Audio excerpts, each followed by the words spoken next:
오늘 하나님께서 우리에게 주신 말씀은 시편 139편 1절부터 24절까지입니다.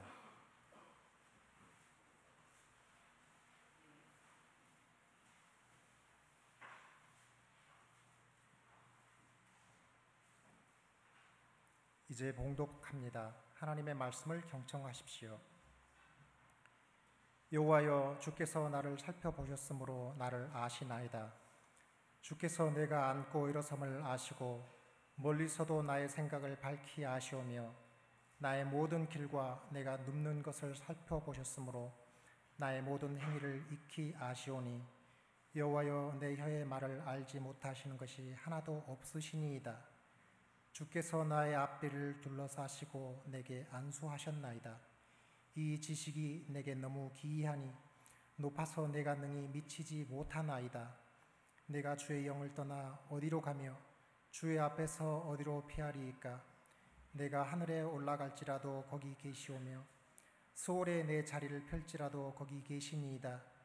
내가 새벽 날개를 치며 바다 끝에 가서 거주할지라도 거기서도 주의 손이 나를 인도하시며 주의 오른손이 나를 붙드시리이다.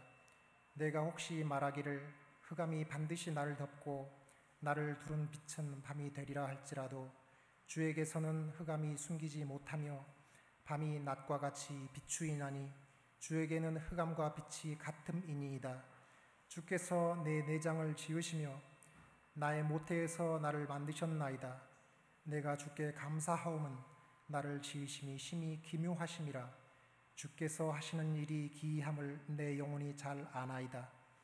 내가 은밀한 데서 지음을 받고 땅의 깊은 곳에서 기이하게 지음을 받은 때에 나의 형체가 주의 앞에 숨겨지지 못하였나이다.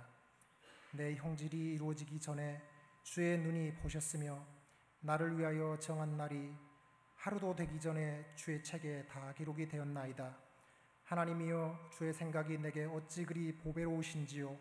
그 수가 어찌 그리 많은지요. 내가 세려고 할지라도 그 수가 모래보다 많도소이다.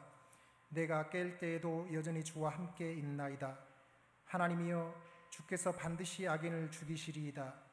피 흘리기를 즐기는 자들아, 나를 떠날지어다. 그들이 주를 대하여 악하게 말하며 주의 원수들이 주의 이름으로 헛되이 맹세하나이다. 여호와여, 내가 주를 미워하는 자들을 미워하지 아니하오며 주를 치러 일어나는 자들을 미워하지 아니하나이까? 내가 그들을 심히 미워하니 그들은 나의 원수들이니이다. 하나님이여, 나를 살피사 내 마음을 아시며 나를 시험하사 내 뜻을 아옵소서. 내게 무슨 악한 행위가 있나 보시고 나를 영원한 길로 인도하소서. 하나님께서 이 말씀을 통해 우리에게 은혜 주시기를 원합니다. 감사합니다. 귀한 찬양 우리 마음속에 다가와 하늘 노래 부르며 살아갈 수 있도록 도와주십니다. 무더위가 지나고 선선한 가을바람 속에 주님의 말씀 듣습니다. 이 말씀을 통해서 우리에게 허락하시는 하나님의 귀한 지혜가 우리가 이 세상에서 하늘 백성으로 살아갈 수 있는 용기가 되고 힘이 될 수 있기를 소망합니다. 우리 함께 기도하겠습니다. 주님, 감사합니다. 오늘도 부족하고 연약한 저희에게 주님 말씀 들려주셔서 우리가 살아가는 삶의 자리에서 하늘 백성으로 살아갈 수 있도록 도와주셨습니다. 하나님, 오늘 이 귀한 말씀 마음에 새기고 이 세상에서 주의 자녀로 살아가는 큰 뜻을 품고 하나님의 꿈을 이루어가며 살아갈 수 있도록 주님 인도하여 주옵소서. 예수님의 이름으로 기도드립니다. 아멘. 오늘 성경 말씀 같이 나누면서 제목을 코람데오라고 정했어요. 두 가지 이유죠. 하나는 성령 강림의 계절이 오늘 끝나고 다음 주부터 창조의 계절이 시작되거든요. 보일 듯이 또 보이지 않을 듯이 우리 안에 우리 곁에 계시는 성령님, 하나님의 영을 조금 떠나보내는 것이 아쉬워서 늘 우리가 하나님의 영으로 함께하며 살아가야 된다고 하는 코람데오의 말씀을 나누고요. 또 한 가지의 이유는요, 지난 주일에 우리가 솔리데오 글로리아 했죠. 오직 하나님의 영광을 위하여. 근데 우리 강단 벽에 솔리데오 글로리아만 있는 게 아니라 코람데오도 있거든요. 그래서 코람데오가 좀 서운해할까봐 오늘 그 말씀을 조금 더 깊게 여러분과 나누려고 합니다. 그 말씀을 통해서 우리가 살아가는 신앙의 정신과 자세를 다시 한번 가다듬을 수 있는 좋은 기회가 되었으면 좋겠습니다. 어린 시절 이야기 하나 여러분과 같이 나누죠. 저도 교회학교 아동부 시절이 있었습니다. 벌써 수십 년 전일지 모르지만 저희를 맡고 계시던 부장 집사님이 계셨어요. 그때 꼭 예배 시작하기 전에 아동부 우리 학생들에게 꼭 하셨던 이야기가 있어요. 아동부 학생들 향해서 따라하라고 3가지를 이야기하신 거예요. 하나는 하나님은 계신다. 그러면은 하나님은 계신다. 그래 따라했어요. 아마 기억나시는 분이 있을지도 모르겠어요. 그런 곳들이 여러 군데 있어서. 두 번째는 하나님은 아신다. 그럼 하나님은 아신다. 따라했어요. 또 하나님은 보신다. 하나님 보신다. 이렇게 따라했죠. 3마디를 따라하고 난 다음에 부장 집사님이 연이어서 하신 이야기는 여러분 아셨죠? 그러니까 우리가 어떻게 해야 하죠? 예배 시간에 떠들면 안 돼요. 장난치지 마세요. 예배 잘 드려야 돼요. 그 이야기를 하셨어요. 기도 시간에 눈 뜨면 안 되는 거 알죠? 하나님은 보시잖아요. 아시잖아요. 거기에서 코람데오의 신앙의 모습도 엿볼 수가 있는데 조금 유치하죠. 하지만 코람데오의 신앙이라고 하는 것이 이렇게 누군가를 약간 겁을 줘서 살게 하는, 바르게 살게 하는 그런 협소한 의미는 아니라는 거예요. 코람데오 신앙은요, 하나님의 자녀로서 이 세상에 살아가야 되는 보다도 폭넓고 바른 자세를 이야기해주는 귀한 신앙의 덕목이 코람데오, 하나님 앞에서라고 하는 의미예요. 오늘 그 의미를 오늘 우리가 함께 읽은 시편 139편에 있는 말씀을 중심으로 해서 여러분과 함께 나누고 싶어요. 첫 번째, 좀 더 넓은 의미에서 코람데오의 신앙을 오늘 139편을 우리 통해서 볼 때요, 24개의 절에 하나의 옷처럼 한 폭으로 연결되어져 있지만 그 속에서는 이 시편을 지은 다윗의 고백이 한 3가지 정도가 담겨져 있어요. 그게 어쩌면 3가지 고백이 코람데오의 신앙 정신의 고백이다, 이렇게 표현할 수 있을 것 같아요. 첫 번째는 이런 거예요. 어디에나 계시는 하나님이에요. 하나님은 어디에나 계신다. 이곳에서 계시고 저곳에도 계시고 그의 눈길은 우리들이 피할 수가 없다 하는 것이 이 다윗의 첫 번째 코람데오적 고백이었어요. 성경 말씀 보니까 이렇게 표현되어져 있죠. 우리가 어디 있더라도 주님은 그곳에 이미 계시는 분입니다. 우리가 앉고 서고 눕고 일어나는 모든 것을 아시고 하늘로 올라가도 땅 밑에 들어가도 동쪽 끝이나 서쪽 끝이나 나라가 숨을지라도 그곳은 하나님이 계십니다 라고 표현하고 있어요. 하나님이 계시지 않는 곳은 그 어느 곳도 있지 않다 하는 거예요. 이미 계신다는 거예요. 우리가 하나님은 결코 그곳에 계시지 않겠지라고 하는 참혹하고 죄악된 자리조차도 하나님은 계셨다 하는 말씀을 이 다윗은 고백하고 있어요. 신학적으로 하나님의 선교라고 하는 단어가 있어요. 미시오 데이라고 하는 뜻인데요, 그것은 선교사들이 그 땅에 들어가기 이전에 하나님은 그곳에 계셨다 하는 거예요. 그것은 선교학의 굉장히 큰 패러다임 시프트, 이런 신학적인 변화를 우리에게 가져다 주었죠. 우리 개인적으로 적용하면 이거예요. 우리가 예수 그리스도를 믿기 이전에도 우리 안에 하나님이 계셨다는 거예요.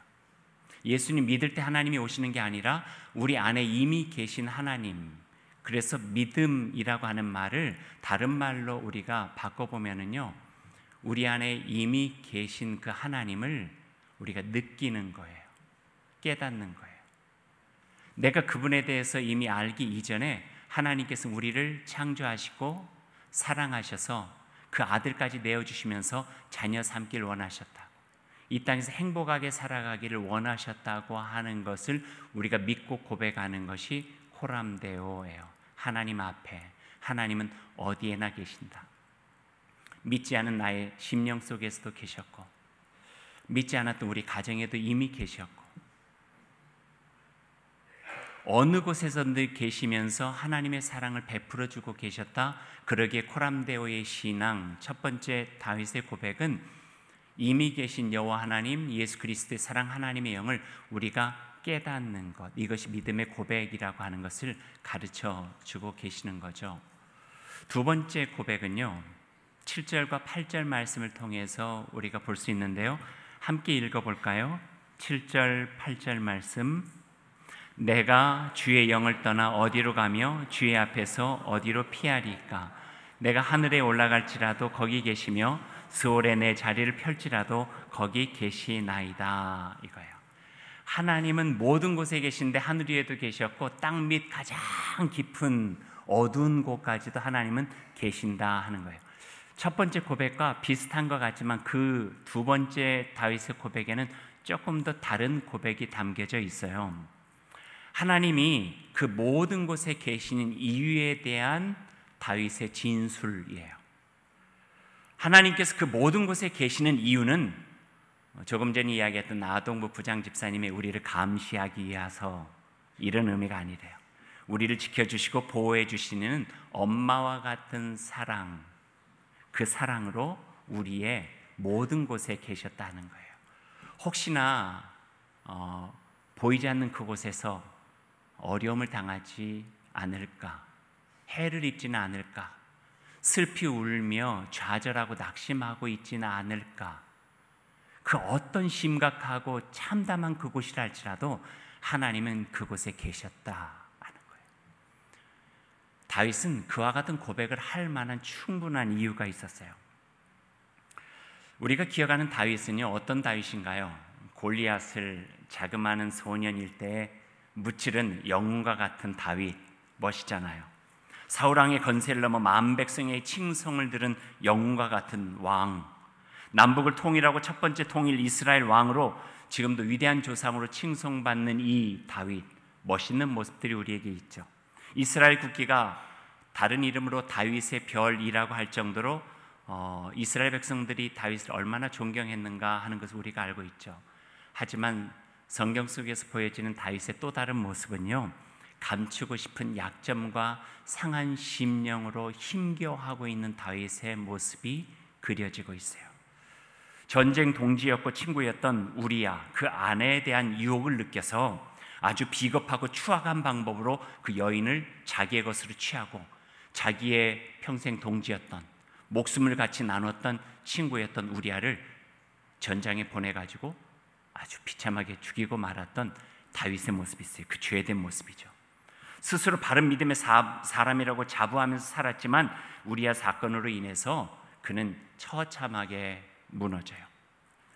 훗날 그로 인해서 낳은 아들을 잃죠. 그 때문에 너무너무 슬퍼하는 다윗의 모습도 우리가 보게 되고요.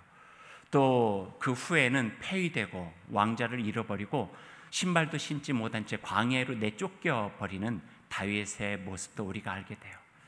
하지만 성경을 보면은 다윗이 정말 그 마음속에 힘겨워했고 불안해했고 어려워했던 부분이 하나가 있어요.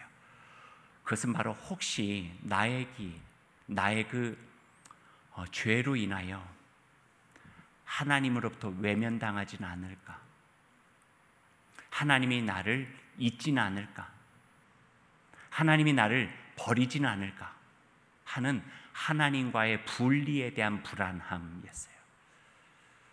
우리가 잘못을 하거나 죄를 지면 그런 거 있잖아요. 어린 아이들도요, 엄마가 원하지 않는 일을 하고 난 다음에 엄마가 이것을 나에게 혼나겠다고 하는 혼나는 것을 넘어서서 엄마가 나를 싫어하면 어떡하지? 이 일 때문에 하는 분리에 대한 불안함이 있어요. 다윗도 마찬가지예요. 나의 그 비겁하고 잘못되고 나의 그 탐욕스러운 죄로 인하여 하나님이 내가 너를 모른다, 네가 어떻게 나에게 이럴 수 있어, 내가 너에게 어떻게 했는데 하면서 나를 외면하고 버리고 잊어버려서 하나님과 분리되지는 않을까에 대한 그 마음의 심각한 불안함 속에서 떨며 힘들어했던 그 모습이 다윗 속에 있었다고 하는 말씀이에요. 얼마나 그 마음속에 그것에 대해서 힘들어했는가 하면은 시편 51편에 보면은 그 다윗의 시에서 다윗이 이렇게 노래해요. 하나님이여, 나를 주 앞에서 쫓아내지 마십시오. 주의 성령을 내게서 거두지 마십시오.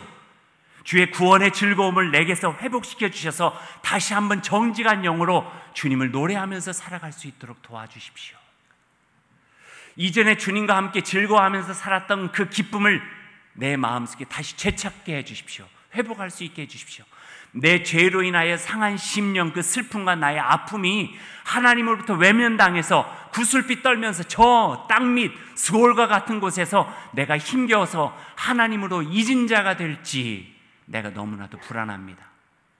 하나님과 분리된 채 내가 살아갈 수밖에 없는 그런 외로운 자가 될지 내가 불안합니다 하는 그 노래를 하고 있는 거예요. 젖먹이 아이가 엄마와 떨어지는 것을 불안해하듯이 다윗은 하나님과의 분리에 대한 불안함으로 애타게 노래하고 있죠. 그 노래 속에 하나님께서 함께 해주시는 그 손길과 하나님의 말씀의 응답을 듣고 그가 드디어 노래하게 된 다윗의 고백이 오늘 이 139편 속에 담겨져 있어요. 특별히 7절과 8절은 그 중심이 되어진 노래예요. 내가 주의 영을 떠나 어디로 가며 주의 앞에서 어디로 피하리까? 내가 하늘에 올라갈지라도 거기 계시고 스올에 내 자리를 펼지라도 거기 계십니다. 아무리 내가 죄를 지어서 용서받을 수 없는 죄를 지어서 낙심과 절망의 그늘, 그 스올과 같은 땅 밑으로 떨어졌다 할지라도 하나님은 엄마와 같은 사랑으로 내 곁에 와서 등을 어루만져 주시면서 희망을 주십니다. 용서해 주십니다 하는 거예요.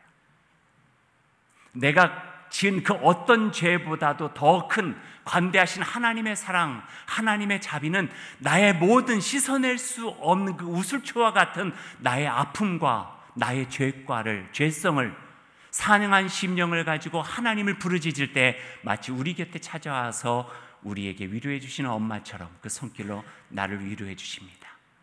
그 사랑을 경험합니다. 코람 데오예요. 그래서 하나님 앞에서는요, 감시 체계가 아니에요. 내가 너 보고 있어, 똑바로 잘해 하는 위협적인 그런 모습이 아니라요, 우리가 어떤 삶을 살아가든지 간에 하나님의 눈길로부터 피할 수가 없고, 아무리 절망스러운 그 순간이 있고 절망스러운 자리에서 아무리 연약함과 완악함 때문에 힘겨워 하나님을 외면한 채 살아갔다고 할지라도 우리를 다시 껴안아 주시고 그분의 사랑과 자비로 다시 회복시켜 주셔서 하나님의 자녀로 다시 살아갈 수 있는 용기와 화해의 놀라운 소망을 허락해 주신다고 하는 그 메시지가, 복음의 메시지가 이 코람 데오의 신앙 속에 담겨져 있죠.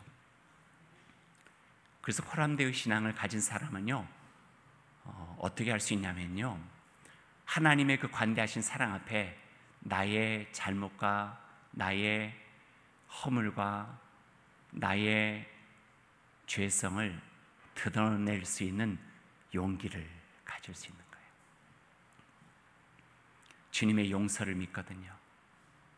나의 절망을 드러낼 때 하나님께서 우리에게 들려주고 하시는 그 말씀을 우리가 알고 믿을 수 있거든요. 그래, 왜 그랬어? 왜 그랬어? 하지만 기운을 내. 내가 너와 함께 하잖아. 내 앞에서 다시 한번 용기를 가져. 너는 어떤 삶을 살았다 할지라도 하나님의 자녀인 것만은 변함없어.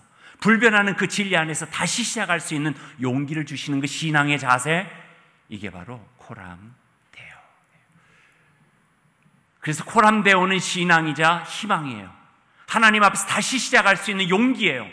주님 앞에 나의 죄, 허물, 모든 것들을 노출시킬 수 있는 용기고, 주님의 음성 듣고 다시 시작할 수 있는 믿음의 굳건함이 바로 코람 데오의 신앙이라고 우리에게 말씀해 주고 계세요.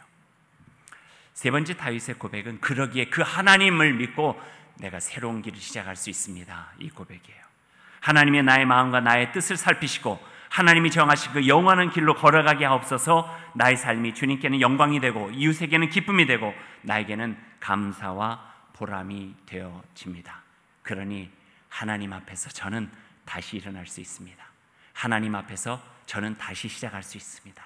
하나님께서 제 손 잡아주시면 저는 다시 주님의 자녀로 회복되어 살아갈 수 있습니다. 바울사도 말씀하시잖아요. 로마서에서 누가 그 하나님의 사랑으로부터 끊을 수 있으리요? 그 어떤 것도 하나님의 사랑으로부터는 끊을 수가 없다는 거예요. 하나님의 그만큼 완벽하게 자신의 아들까지 내어주시면서 그 놀라운 사랑 우리를 자녀 삼아 주셨기 때문에 그분의 사랑으로부터는 끊어낼 수 있는 것이 없다. 어떤 무기도 없다. 그러기에 하나님 앞에서 우리는 다시 새로운 삶을 시작할 수 있다. 그 영원한 길로 주님 손 붙잡고 다시 용기를 내서 나아갈 수 있다. 이것이 바로 코람 데오, 하나님 앞에서 시작하는 신앙입니다.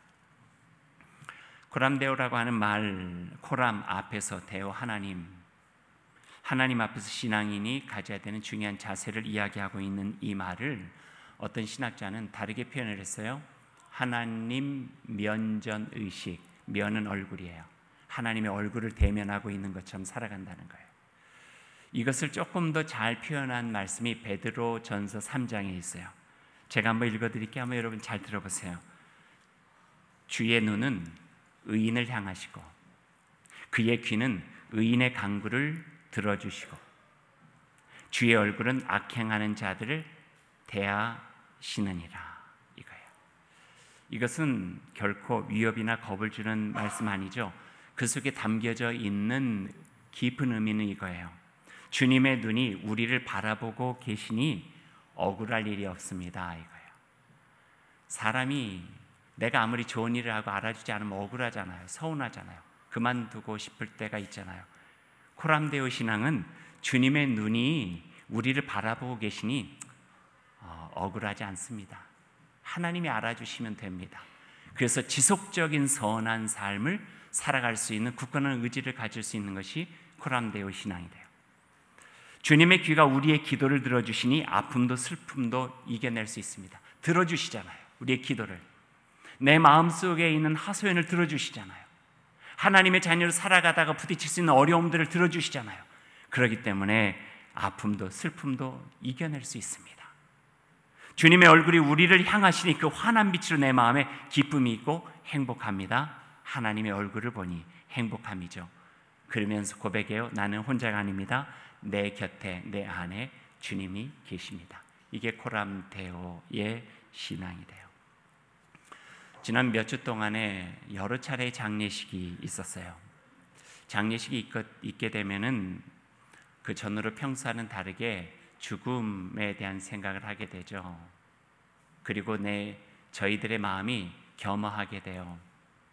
죽음 앞에서 우리도 언젠가는 저렇게 될 수 있다고 하는 하나님의 그 창조의 질서 속에 순응하는 그런 겸허한 마음을 갖게 되죠. 내일일지, 열흘 후일지, 1년 후일지, 10년 후일지, 30년 후일지 그 누구도 몰라요. 혹시 오후일지도 모르고요. 그것을 종말론적 신앙이라고도 하지만 그것이 어쩌면은 코람 데오의 신앙의 자세라고 표현할 수도 있죠. 죽음을 생각하면서 살아가는 삶, 그걸 신앙적으로 표현한다면은 종말론적인 코람 데오가 될 수 있죠. 그러다 보면 우리 마음속에 이런 생각을 하게 돼요. 저도 그런데 나를 지으신 하나님 앞에서, 코람 데오, 나를 지으신 하나님 앞에서 어떻게 살아가는 삶이 참 가치 있게 살아가는 삶일까 하는 것을 다시 한번 우리 마음을 성찰하면서 하게 되는 거죠. 물론 순간의 답변을 얻을 수는 없지만 분명한 것은요, 이런 질문을 하면서 살아가는 이와 질문하지 않고 살아가는 이의 삶은 다를 수밖에 없다 하는 것은 분명해지는 것 같아요. 오늘 말씀을 이제 마무리를 하죠. 마무리를 하면서 오랫동안 전해 내려온 하나님을 늘 인식하며 하나님 앞에 살아가는 자의 기도문 하나를 여러분과 같이 나누어 보겠습니다. 참된 삶을 위한 다짐의 기도라고 하는 제목이 붙었는데요. 베네딕투스 기도문이라고 하는 이름이 있어요. 이 기도문이 만들어진 지가요, AD 한 500년경쯤 되니까요, 1500년 동안이나 하나님을 믿는 자들이 이 기도를 드리면서 자기의 삶을 소중하게 지켜왔다고 하는 거예요.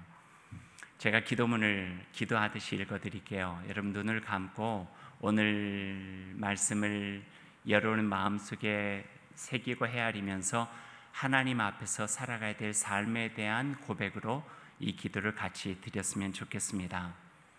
코람되어 하나님 앞에서 저는 이렇게 살겠습니다. 살아계신 주님, 오늘도 주님의 눈과 귀가 나에게 있고 주님이 주신 호흡으로 숨을 쉬며 살아가오니 저의 모든 것이 주님의 것입니다. 주님 손에 제 자신을 맡깁니다. 모든 것을 주님 뜻대로 행하도록 힘쓰고 마음과 영혼과 힘을 다해 주님을 사랑하겠습니다. 생명을 해치지 않겠습니다. 도둑질하지 않겠습니다. 탐내지 않겠습니다. 이웃에게 거짓 증거하지 않겠습니다. 모든 사람들을 존중하고 남들이 저에게 하지 말았으면 하는 일들을 남에게 시키지 않겠습니다. 육체의 욕구는 절제하고 가난한 사람을 돕고 헐벗은 사람은 입히며 병든 사람은 돌아보고 죽은 사람은 무너주며 공경에 처한 사람을 돕고 슬픔에 빠진 사람은 위로하며 세속적 방법을 거부하고 그리스도를 사랑하며 살아가겠습니다. 마음과 혀에는 늘 진실이 머물도록 애쓰고 다른 사람에게 해를 입히지 않고 제가 입은 해가 있다면 견뎌내고 원수를 사랑하고 저를 저주하는 사람을 저주하지 않고 오히려 복을 빌어주며 정의를 위해 핍박을 견디고 교만하지 않고 술 취하지 않고 과식하지 않고 게으르지 않고 노름하지 않고 불평하지 않고 험담하지 않고 오직 하나님만 의지하겠습니다. 제게 혹시 선한 것이 있다면 하나님께 돌리고 심판의 불을 두려워하고 지옥을 두려워하며 영적인 갈망으로 영원한 생명을 열망하며 매일 죽음의 가능성을 인정하고 살며 끊임없이 코람되어 하나님 앞에서 살아가겠습니다.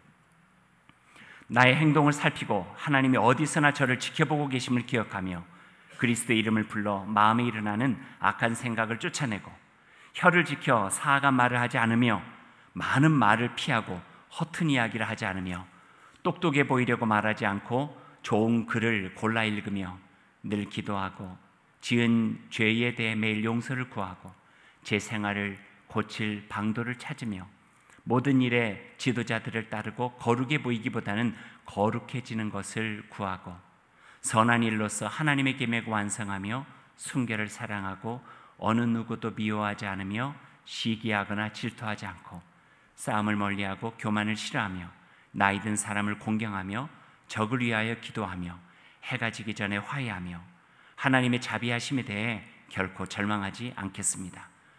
오 자비로우신 하나님, 제가 이렇게 살 수 있도록 은혜를 베풀어 주옵소서. 하나님 앞에서 하나님의 눈에 드는 합당한 주의 자녀로 살게 하옵소서. 예수님 이름으로 기도드립니다.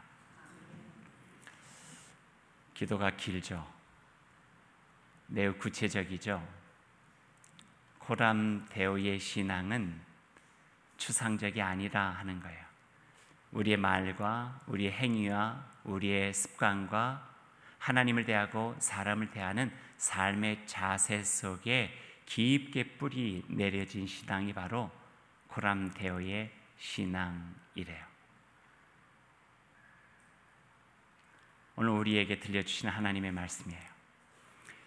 이제 이 말씀을 들었으니 우리는 어떻게 살아가야 됩니까? 하나님 앞에서 늘 머무는 것처럼 우리의 가장 깊은 죄까지도 용서하시면서 하나님과 화목해 하시고 새롭게 살아가게 하시는 하나님의 그 자비에 기대어 다시 한번 용기를 내서 하나님의 자녀로 회복된 기쁨과 그 삶으로 복되게 살아가 우리의 삶의 자리에서 하나님의 나라를 아름답게 완성해 나가는 그 신앙으로 살아가는 일이 바로 코람데오의 신앙을 가지고 고백하며 살아가는 우리들의 삶이 될 것입니다. 이러한 삶을 우리가 살아갈 수 있도록 주님께서 용기를 주시고 도와주시고 함께해 주시기를 간절히 소망합니다. 우리 함께 기도하겠습니다. 주님 감사합니다.